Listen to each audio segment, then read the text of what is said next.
The 4Ds of decision-making are commonly associated with time management and productivity techniques, particularly in the context of prioritizing tasks.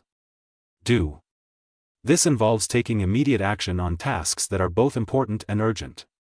These are tasks that require your immediate attention and can't be postponed. Defer. Tasks that are important but not urgent can be deferred or postponed to a later time. This allows you to focus on more pressing matters while still ensuring that important tasks are addressed in due course. Delegate. Tasks that are neither urgent nor important can be delegated to others if possible. Delegating tasks frees up your time and allows you to focus on more critical responsibilities. Delete.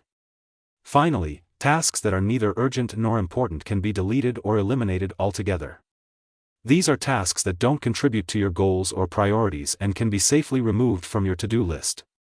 These 4Ds provide a simple framework for effectively managing your time and prioritizing tasks based on their importance and urgency. One lesser-known aspect about the 4Ds of decision-making is that they can be applied not only to tasks and activities but also to thoughts and ideas.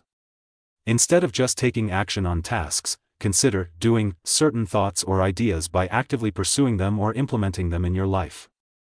You can defer certain thoughts or ideas by postponing them for further consideration or exploration at a later time when you have more information or clarity. Just as you can delegate tasks to others, you can also delegate certain thoughts or ideas by seeking input or advice from trusted mentors, colleagues, or friends. Similarly, you can delete thoughts or ideas that are no longer serving you or aligning with your goals and values, allowing you to focus on more relevant and meaningful pursuits. By applying the 4Ds not only to tasks but also to thoughts and ideas, you can streamline your decision-making process and ensure that your mental and emotional resources are allocated effectively toward your priorities and objectives.